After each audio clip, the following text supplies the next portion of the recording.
طيب.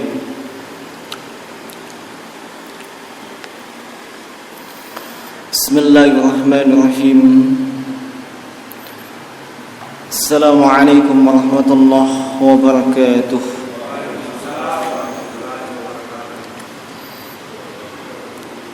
Alhamdulillah. Alhamdulillahilladzi amarana bil birri wal ihsani 'alal walidain wa ja'ala ridahu fi ridal walidain wa sukhtahu fi sukhtil walidain. Asyhadu an la ilaha illallah wahdahu la syarika lah wa asyhadu anna Muhammadan 'abduhu wa rasuluhu wa la nabiyya ba'dahu. Sallallahu alaihi wa ala alihi wa ashabihi wa man tabi'ahum bi ihsan ila yaumiddin, thumma amma ba'du. Ma'asyiral muslimin, hadirin wal hadirat sekalian, Bapak Ibu yang saya hormati dan saya muliakan. Alhamdulillah, kita memuji dan bersyukur kepada Allah Subhanahu wa taala atas segala nikmat dan karunia yang dilimpahkan kepada kita semua sampai dengan saat ini, sampai dengan detik ini, yang nikmat dan karunia tersebut tidak terjumlahkan, tidak terhingga, dan tak akan bisa untuk kita menghitung. Kalaupun kita mencoba untuk menghitung nikmat Allah Subhanahu wa taala. Salam dan salawat kepada baginda Rasulullah Muhammad sallallahu alaihi wa ala alihi wasallam, suri tauladan kita semua yang Allah Subhanahu wa taala menjadikan beliau sebagai khatamal anbiya wal mursalin, sebagai penutup nabi dan rasul, penyempurna semua ajaran yang datang sebelum beliau. Dan beliau membawa kitab Al-Quran yang menyempurnakan seluruh ajaran yang terdapat dalam kitab-kitab samawiyah yang datang sebelumnya. Sallallahu alaihi wa ala alihi wasallam. Dan insyaallah ta'ala, sebagaimana yang telah terjadwal, malam ini kita kembali ke dalam kajian Adabul Mufrad yang ditulis oleh Amirul Mukminin fil Hadis, Imam Abu Abdullah Muhammad bin Ismail bin Ibrahim Al-Bukhari rahimahullahu ta'ala rahmatan wasi'ah, yang mana kita telah sampai di bab yang keenam. Bab yang keenam itu bab babu jazail walidaini. Atau bab yang menceritakan, yang mengkaji, yang membahas tentang balasan untuk kedua orang tua. Kalau di bab-bab sebelumnya itu disebutkan tentang keutamaan, kewajiban untuk berbakti baik kepada ibu maupun kepada bapa, ataupun disebutkan secara umum untuk keduanya. Dijelaskan hak-hak mereka, apa saja yang mesti kita tunaikan terhadap mereka. Maka di bab yang keenam ini membahas bagaimana membalas apa yang telah dikorbankan kedua orang tua kita kepada kita, dan apakah balasan kita itu memadai, sepadan dengan apa yang telah mereka korbankan, ataukah tidak, atau bagaimana. Nanti insyaallah ta'ala kita akan temukan jawabannya di pembahasan ini. Naam. Qala al-muallifu rahimahullahu ta'ala, berkata penulis rahimahullahu ta'ala, na'am, babu jazail walidaini, bab balasan untuk kedua orang tua. Hadis yang ke-10. Hadis yang ke-10 beliau mengatakan haddatsana Qabisah, telah menceritakan kepadaku Qabisah.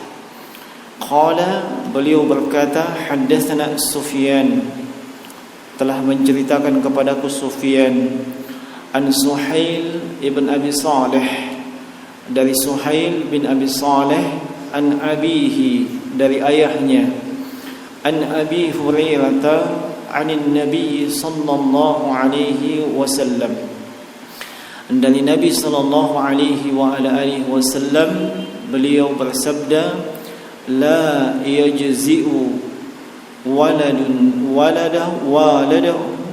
walidahu illa an yajidahu mamlukan fayashtarahu fayu'tiqahu.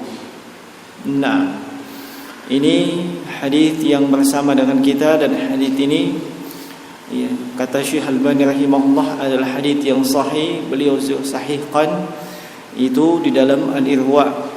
Hadis ini juga diriwayatkan oleh Imam Muslim di dalam sahihnya. Nah, kita masuk kepada hadis. Haddatsana Qubaisah. Qubaisah ini Ibnu Uqbah, iya, As-Sawa'i, seorang yang thiqah, yang periwayatannya disebutkan oleh ulama hadis dengan la ba'sa bihi. Nah, kemudian haddatsana Sufyan ibn Uyainah, iya, rahimahullahu taala. Kemudian dari Suhail bin Abi Salih, dari Suhail bin Abi Salih. Nah, seorang yang disiqahkan atau dipercaya oleh Sufyan bin Uyainah. An abihi, dari ayahnya. Ayah dari Suhail namanya Abu Salih. Iya, Abu Salih itu adalah Zakwan, dan Zakwan adalah maula atau mantan budak Juwairiyah. Nah, dan dia juga seorang yang thiqah atau terpercaya. Dari sahabat Abu Hurairah, Abdurrahman bin Sakhar Ad-Dawsi. Nah, anin Nabi sallallahu alaihi wasallam, dari Nabi sallallahu alaihi wa alihi wasallam, la yajzi'u waladun walidahu, seorang anak tidak akan mampu membalas, tidak akan mampu dan tidak akan bisa membalas terhadap walidahu, ayahnya. Nah, illa ayyajidahu, kecuali si anak menemukan atau mendapati ayahnya mamlukan, dalam keadaan menjadi budak. Kecuali ayahnya dalam keadaan budak, kemudian fayashtarahu fayu'tiqahu, lalu ayahnya yang menjadi budak tersebut dia beli lalu dibebaskan. Nah, kata Nabi sallallahu alaihi wasallam, tidak akan mampu seorang anak membalas apa yang telah dilakukan, apa yang telah dikorbankan bapaknya, kecuali kalau si bapak itu dalam keadaan didapati dalam keadaan menjadi budak, maka si anak ini mengeluarkan dari hartanya sendiri untuk membeli sang ayah dan dibebaskan itu sang ayah. Nah, Nabi SAW di dalam hadis ini menjelaskan tentang agungnya hak bapak atas anaknya. Nah, bahwasanya seluruh yang dilakukan oleh si anak, apapun bentuk kebaikan si anak, apapun bentuk bakti si anak, apapun yang diberikan si anak kepada bapaknya, itu tidak akan bisa membalas. Berapapun jumlah uang yang Anda berikan kepada bapak, berapapun harta yang Anda berikan, apapun yang Anda persembahkan kepada bapak, itu tidak akan bisa membalas kebaikannya bapak. Tidak akan bisa. Nah, menunjukkan agungnya kedudukan seorang bapak dalam Islam. Nah, dan yang bisa, kata Nabi sallallahu alaihi wasallam, kalau misalnya si bapak, ternyata menjadi budak. Menjadi budak.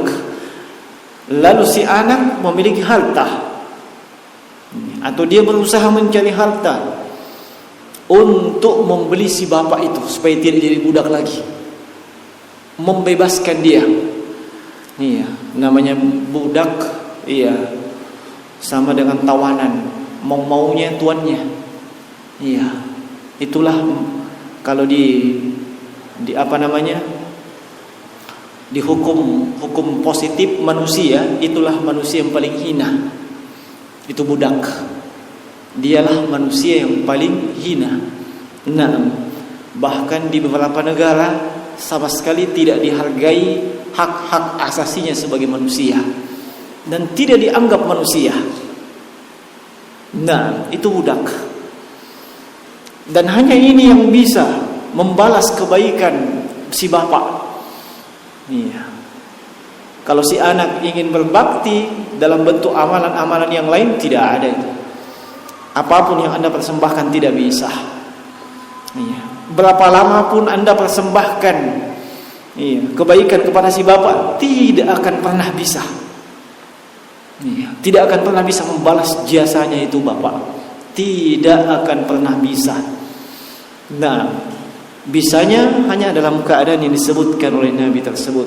Bapak dalam keadaan hina, menjadi budak, lalu kita berusaha membebaskannya.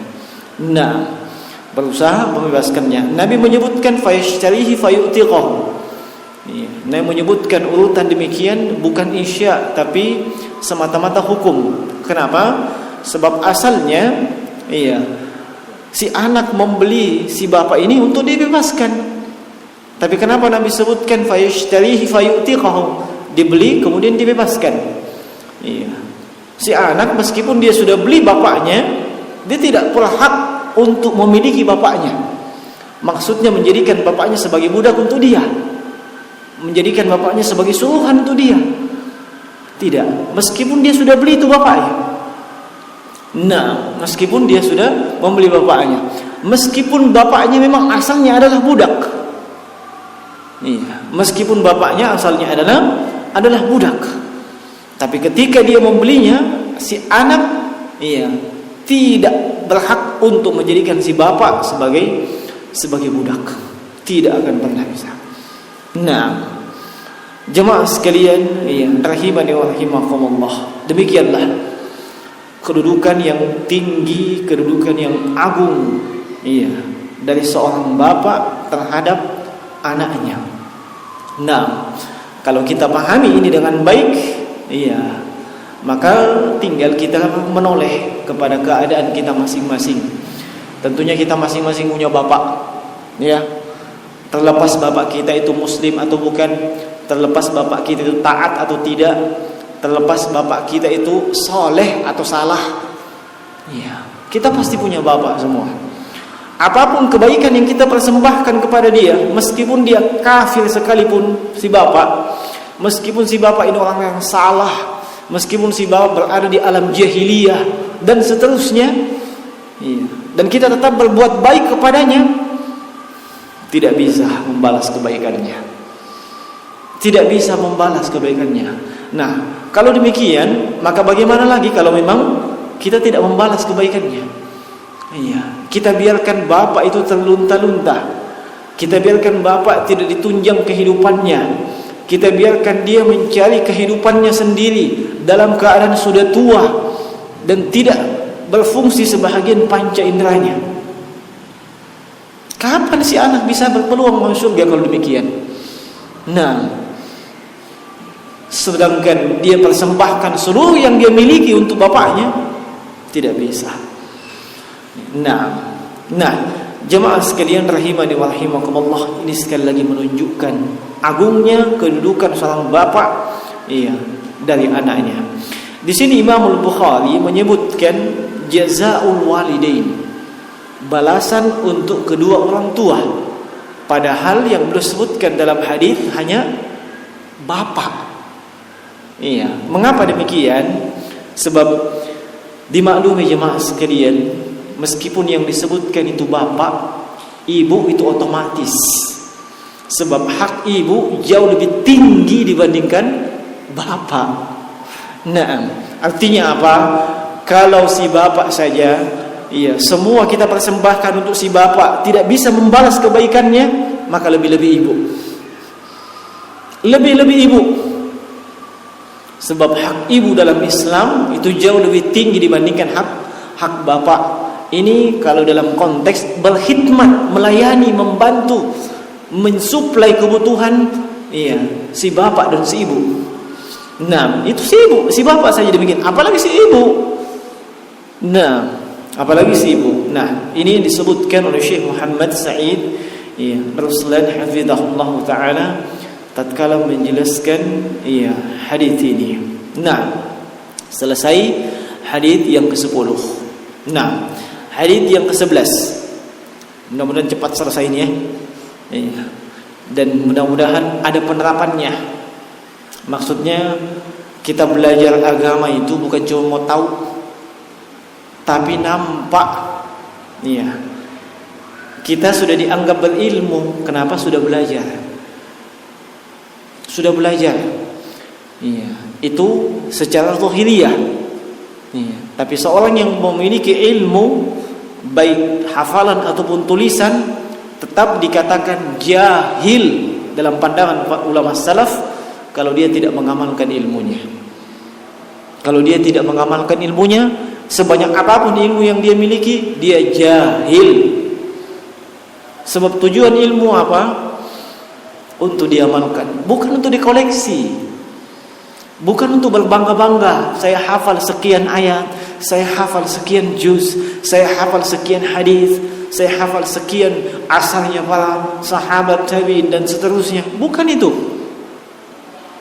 Dan kalau itu tidak diamalkan, dalam keadaan kita mampu mengamalkannya dan kita ogah untuk mengamalkannya, maka dia telah menyerupai kaum Yahudi. Kaum Yahudi itu berilmu, punya kitab, tapi tidak mengamalkan isi kitabnya. Iya. Makanya kata para ulama, iya, siapa saja dari kalangan ulama kita yang tidak mengamalkan ilmunya, iya, faqad syabahan yahud. Sungguh dia telah menyerupai kaum Yahudi. Sebaliknya siapa saja dari kalangan kaum muslimin yang beramal tapi tanpa dilandasi dengan ilmu, tanpa mengetahui dasar daripada amalan yang dia lakukan, yang penting dia beramal, yang penting dia ibadah, ini telah menyerupai Nasrani. Iya, menyerupai Nasrani yang mereka disebut dengan al-dallin. Iya, sesat. Adapun Yahudi disebut dengan al-maghdub, yang dimurkai. Iya, dua-duanya jelek. Dimurkai kenapa? Dia tahu tapi tidak beramal. Sesat kenapa? Dia tidak tahu ilmunya, sembarang dia lakukan. Nah demikianlah.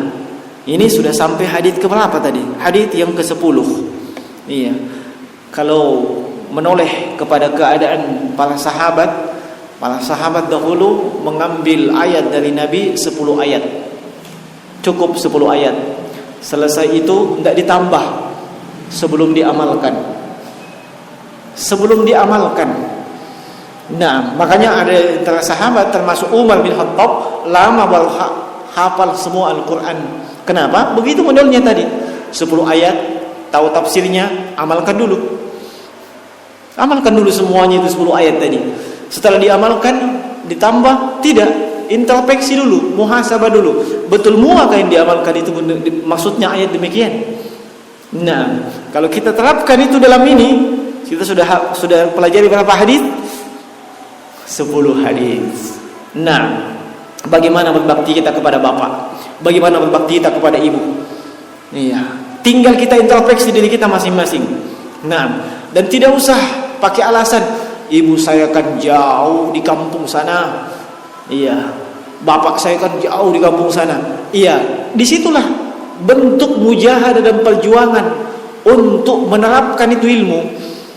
Nah, bukankah semakin besar pahalanya kalau semakin banyak kesulitan yang kita mesti lewati untuk melakukan suatu amalan?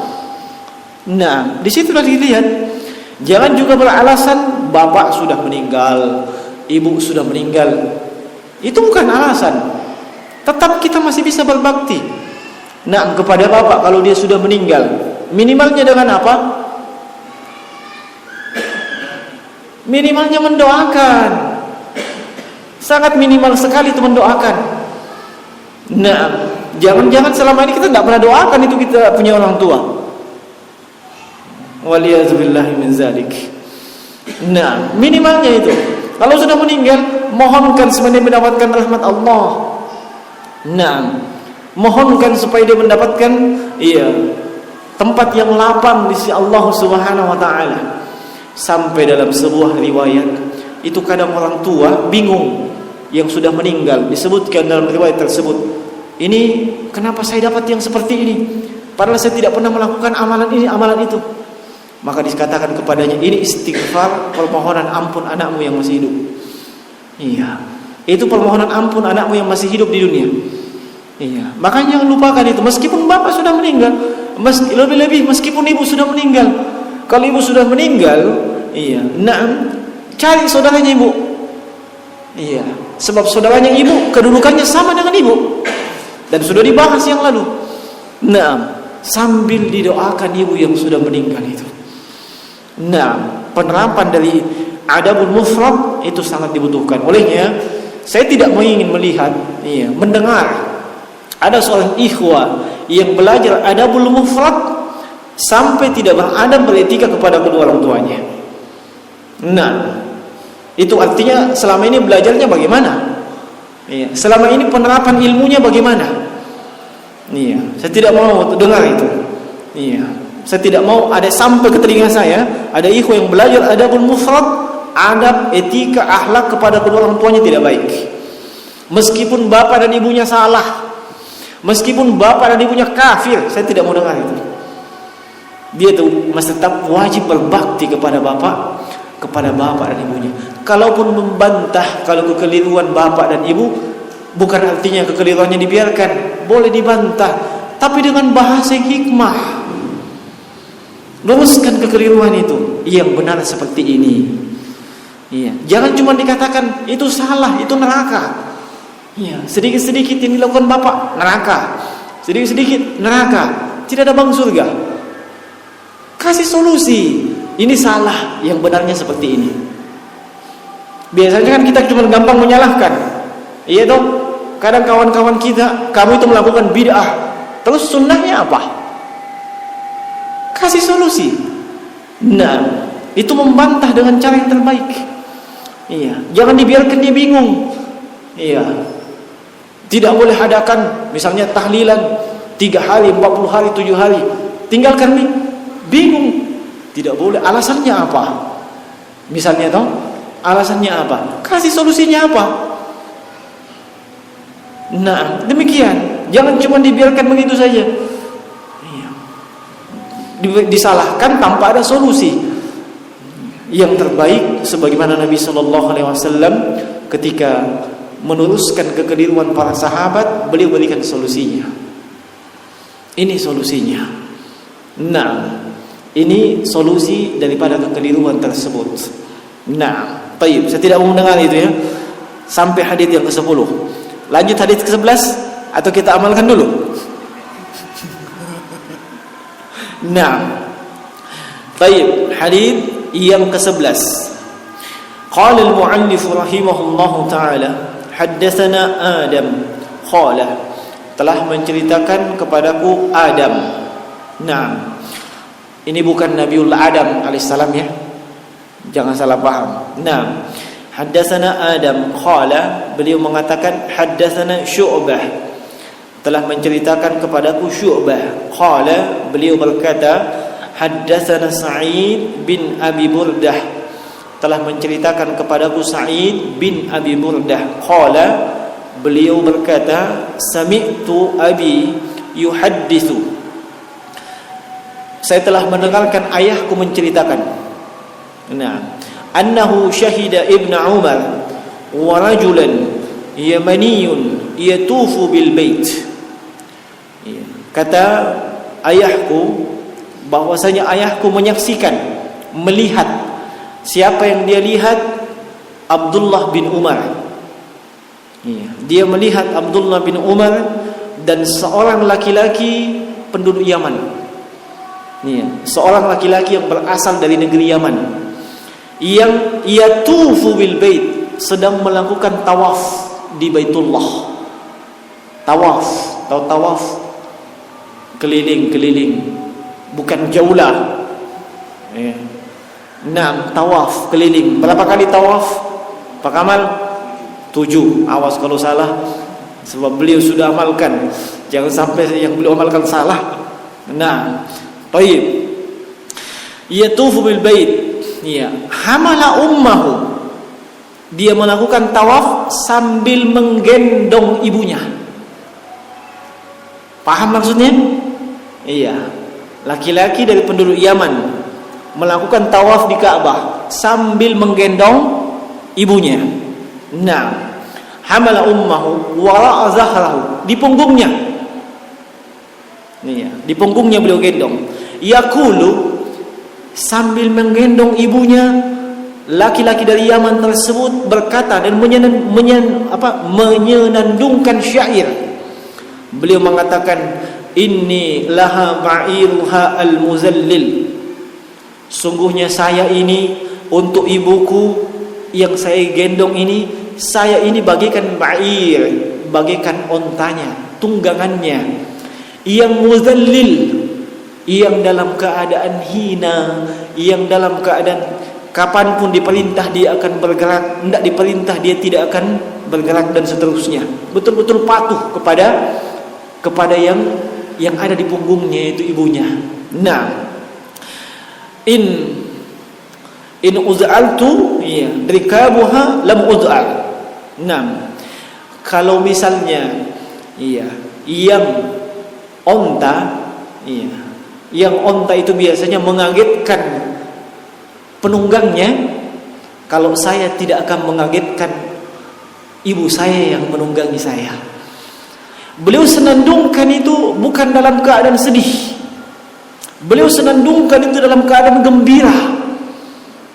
Bayangkan, melakukan tawaf di Ka'bah, menggendong ibunya sambil menyenandungkan syair demikian. Saya ini bagaikan tunggangan dalam keadaan hina. Dengan gembira beliau ungkapkan itu. Dengan gembira beliau ungkapkan itu. Thumma qala, kemudian laki-laki itu mengatakan, ya Ibnu Umar, wahai Ibnu Umar, atarani jazaituha, apakah engkau melihat saya sudah membalas jasa-jasa ibuku? Apakah dengan melakukan itu tawaf di Ka'bah sambil menggendong ibunya, apakah itu sudah sepadan? Apakah itu sudah membalas jasa-jasa ibunya? Dan dia tanyakan itu kepada Abdullah bin Umar. Qala, maka kata Abdullah bin Umar, la, belum. Itu yang kamu lakukan belum ada apa-apanya. Karena mangkasartin apa-apaan nak masih. Belum ada apa-apanya itu. Kira-kira kita bisa bayangkan ya, ibu kita, mungkin ibu kita badannya besar, kita punya badan kecil, menggendongnya 7 kali tawaf dan tidak ada keluhan sama sekali keluar dari lisan kita. Bahkan kita merasakan gembira melakukan itu. Bisa tidak kita lakukan itu? Kata para ulama, itu hanya segelintir manusia yang bisa lakukan itu. Apalagi kalau manusia itu berlimpah harta, dia tidak akan mau menggendong. Apa yang dilakukan? Telepon toko, apa namanya? Kursi roda, bukan 3 roda. Telepon toko, beli kursi roda. Sebagaimana biasa kita lihat toh di Masjidil Haram toh. Memang dia yang bawa ibunya, memang dia, tapi pengorbanannya tidak sama. Iya, pengorbanannya tidak sama, tingkat kesulitan dan masyaqqahnya tidak akan sama.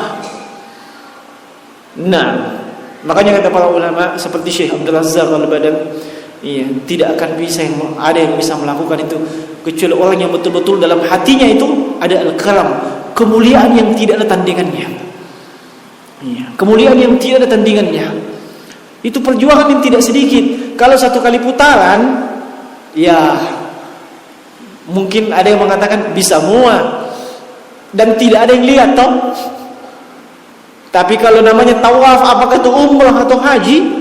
Subhanallah, apakah cuma Anda sendiri yang ingin tawaf?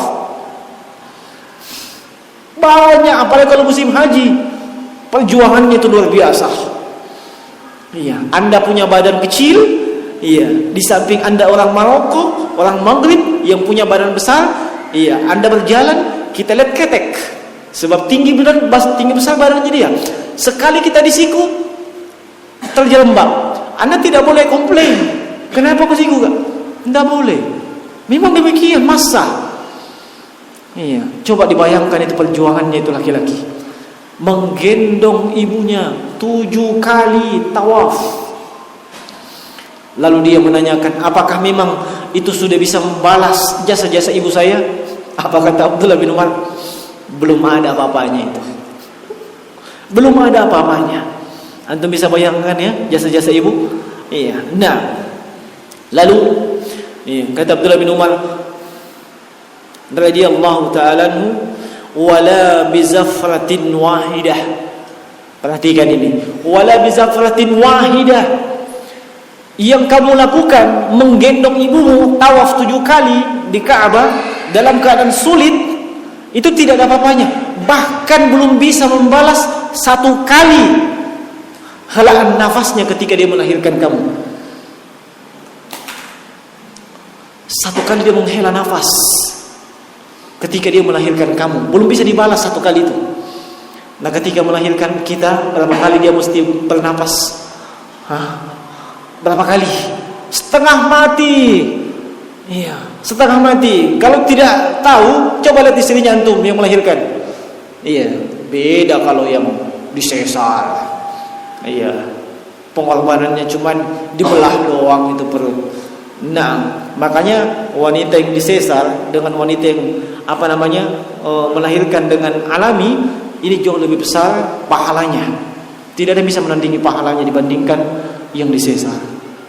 Nah, bukan cuma pahala yang dia dapat, pengguguran dosa-dosa. Apalagi kalau sempat dia meninggal disebabkan melahirkan, syahid. Iya, itu kadang iya, bagi kaum wanita tidak mau susah-susah seperti itu. Paling itu peluang jalan tol masuk surga, syahid. Iya toh? Iya, tapi kan orang masih mau melanjutkan kehidupan, ya, tidak motongnya susah-susah. Nah, olehnya itu di antara fatwa ulama itu ketika ditanyakan kepada mereka hukum sesar. Nah, itu kebanyakan para ulama mengatakan sebaiknya jangan dilakukan.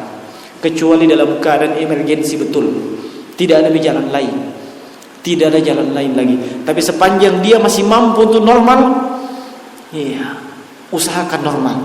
Pahala dan pengguguran dosa, iya, tanpa melakukan ibadah, pahala yang besar sekaligus pengguguran dosa. Iya. Nah, dan itu tidak akan bisa didapatkan oleh mereka yang sesar. Jangan-jangan bapak yang maunya sesar. Iya, kalau bapak yang maunya sesar itu dia punya tendensi lain. Iya, dia ingin supaya iya, kayak pakai sendal tidak longgar itu sendal dipakai. Nah, iya, bisa jadi sendal memang longgar dipakai. Kenapa? Sendalnya sudah pas, kakinya kekecilan. Paham maksudnya? Iya. Nah, bukan sendalnya yang salah, yang longgar, kakinya memang kekecilan. Nah, jangan sampai begitu. Iya, ini bagi bapak-bapak, iya, yang tamanya yang masih punya perencanaan menambah momongan, ya. Nah, saya tahu itu Iya, perhitungkan matang-matang. Berikan pendidikan kepada istri, pahamkan dia dengan agama. Makanya belajar agama itu bukan cuma satu level, bukan cuma si bapak, ibu juga mesti belajar. Sebab kapan bapak belajar, ibu tidak belajar, biasanya timpang. Ibu tidak memahami kenapa suami saya keluar kalau malam. Iya. Kenapa suami saya keluar kalau subuh? Iya. Adanya apa? Dipasang GPS itu bapak. Membalakan orang teh. Iya, kenapa tidak paham? Tapi kalau dia juga belajar agama, dia tahu, wah, suamiku ini sedang berjihad. Iya. Berjihad melawan kebodohannya, kejahilannya akan agama. Dia pun mendoakan. Iya, dia pun mendoakan. Bukan gusar di rumahnya. Tepi remilakate. Itu kenapa? Ibu tidak belajar. Nah, dan sudah banyak kejadian, termasuk di kalangan ikhwah kita yang suaminya belajar, istrinya tidak, biasanya ada masalah. Sudah banyak curhat yang masuk ke telinga saya. Nah, kenapa? Istri tidak paham agama. Suami mau terapkan di rumah, tidak boleh pasang ini, tidak boleh pasang ini, dia ngotot. Iya, yang terbaru, iya, suaminya tetap disuruh pasang cincin kawin. Iya, menangis katanya sejadi-jadinya itu si istri tidak pasang cincin kawin. Kenapa? Istri itu tidak belajar agama. Coba kalau dia belajar agama, dia akan paham bahwa itu cincin tidak ada hubungannya dengan ikatan suami istri. Ikatan suami istri itu terjadi dengan adanya ijab dan qabul itu. Iya, itulah yang mempersatukan, bukan cincin. Nah, makanya saya kasihin sama si bapak itu. Sering curhat sama saya. Kemana-mana itu dipakai cincinnya, sampai main futsal juga dipakai itu cincin. Iya, kenapa? Kalau tidak dipakai katanya menangis jadi-jadinya istri. Iya. Nah, kenapa? Istri tidak belajar. Coba dia belajar. Nah, taib. Ini jemaah sekalian, rahimani wa rahimakumullah. Nah, kita kembali kepada hadis ini sehingga ya, meskipun dia menggendong ibunya dalam keadaan tawaf 7 kali, dalam keadaan sulit, itu tidak bisa membalas jasa-jasa sang ibu. Bahkan satu kali napas sang ibu yang keluar ketika melahirkan dia, itu belum bisa dibalas. Nah, coba dibayangkan itu jasa-jasanya ibu-ibu kita. Nah, taib. Kemudian iya, kata beliau, summa tawafa Ibnu Umar. Kemudian Abdullah bin Umar melakukan tawaf. Iya. Fa'ata al-maqam. Beliau melakukan tawaf dan mendatangi maqam. Apa itu maqam? Maqam Ibrahim. Maqam itu bukan kuburan.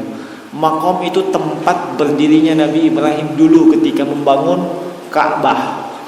Jangan dibilang maqam kuburan, bukan. Maqam itu tempat kedudukan berdirinya Nabi Ibrahim. Abdullah bin Umar mendatangi maqam Nabi Ibrahim, fa shalla raka'ataini. Beliau pun salat 2 rakaat di maqam tersebut. Iya. Summa qala, kemudian beliau mengatakan, ya ibna Abi Musa, wahai anaknya Abu Musa. Nah, wahai anaknya Abu Musa, yaitu yang meriwayatkan hadits ini, yaitu Sa'id bin Abi Burdah. Nah, ayahnya yaitu Abu Burdah. Iya, Abu Burdah bin Abi Musa Abdullah ibn Qais al-Asy'ari radhiyallahu ta'ala anhu. Nah, ya ibn Abi Musa, inna kulla raka'ataini tukaffirani ma amamahuma. Sungguhnya setiap 2 rakaat yang kita kerjakan di depan maqam Nabi Ibrahim itu menghapus, menggugurkan dosa-dosa yang terjadi, dosa-dosa yang terjadi setelahnya. Nah, amamaha. Nah, tapi maksudnya digugurkan dosa-dosa kecil. Nah, dari hadis ini ada beberapa pelajaran yang disebutkan Syekh Muhammad Sa'id Ruslan hafizahullah taala. Di antaranya yang pertama adalah al-hasdu ala khidmatil ummi mahma balagatil masyaqqah. Dorongan, motivasi untuk tetap khidmah, untuk tetap melayani, membantu, melayani dan membantu ibu mahma balagatil masyaqqah, meskipun untuk melayani dan membantu ibu ia mesti menempuh kesulitan yang dahsyat. Ia mesti menempuh kesulitan yang dahsyat. Itu pelajaran dari hadis tersebut. Tidak main-main itu. Menjadikan ibu di atas punggung kita. Kalau pekerjaannya memang tukang pikul di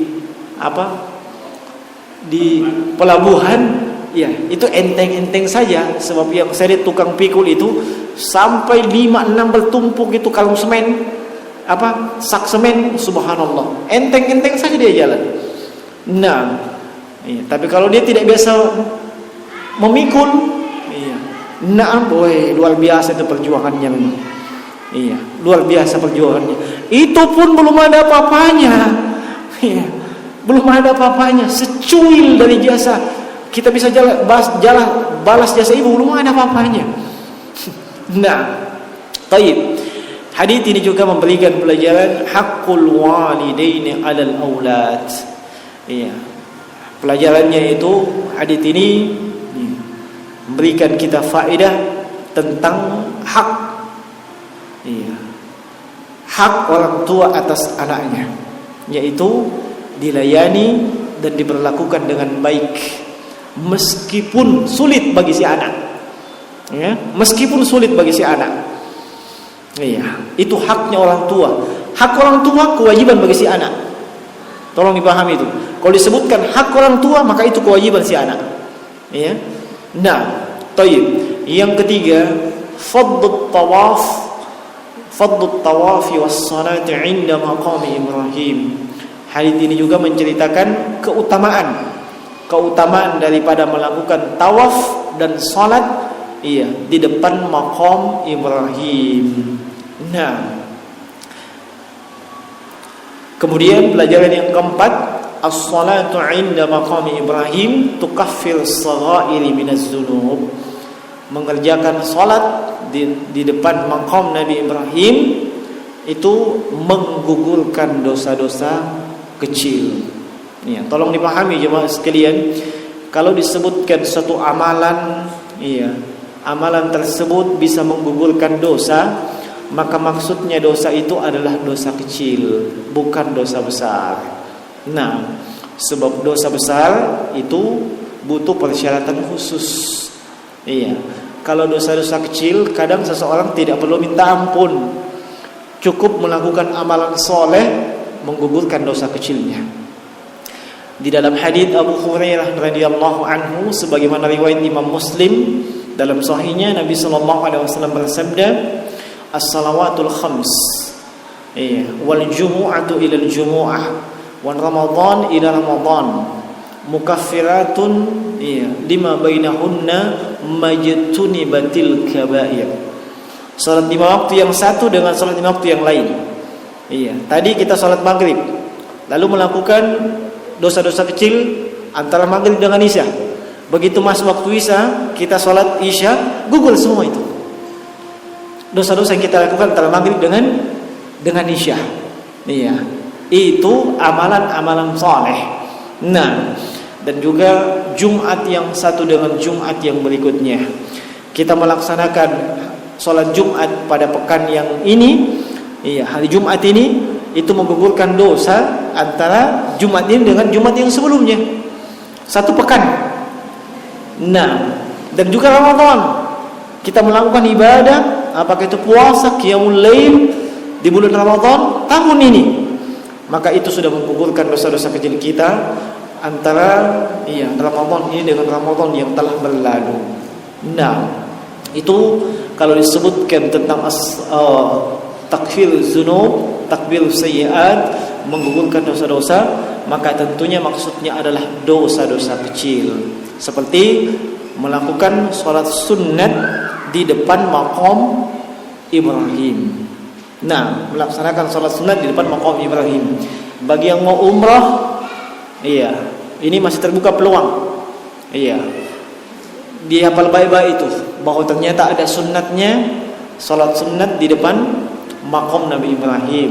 Nah, hanya saya jemaah sekalian, di musim-musim banyaknya orang yang datang ke Masjidil Haram itu biasanya penuh. Iya, biasanya berdesakan dan tidak usah mata geng kalau penuh ya. Sebab itu hukumnya sunnat.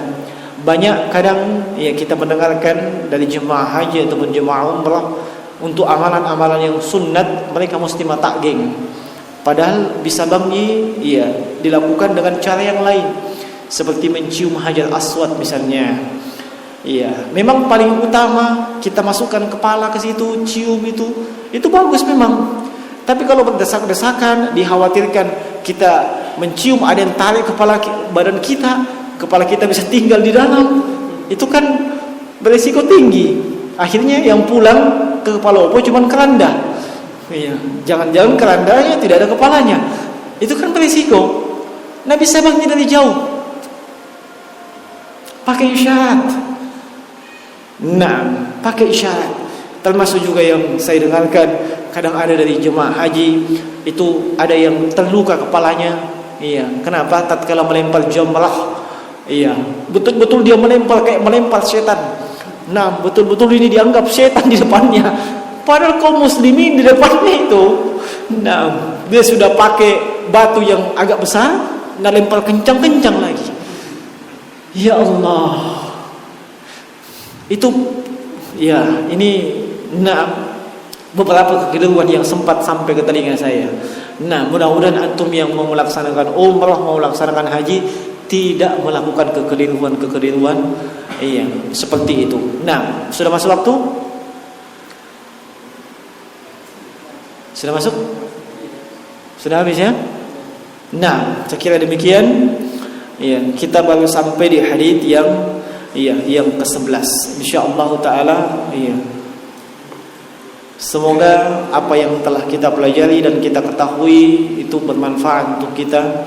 Kita dapat merealisasikannya dalam hidup dan kehidupan kita. Dan saya mohon maaf kalau dalam penyampaian ini ada hal-hal yang tidak menyenangkan, ada ungkapan-ungkapan yang mungkin tidak enak di hati dan seterusnya.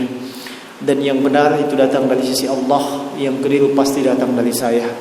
Saya tutup ya, subhanakallah bihamdik, asyhadu an la ilaha illa anta astaghfiruka wa atubu ilaik. Wa sallallahu ala nabiyyina Muhammad wa ala alihi wa sallama tasliman katsira. Assalamualaikum warahmatullahi wabarakatuh.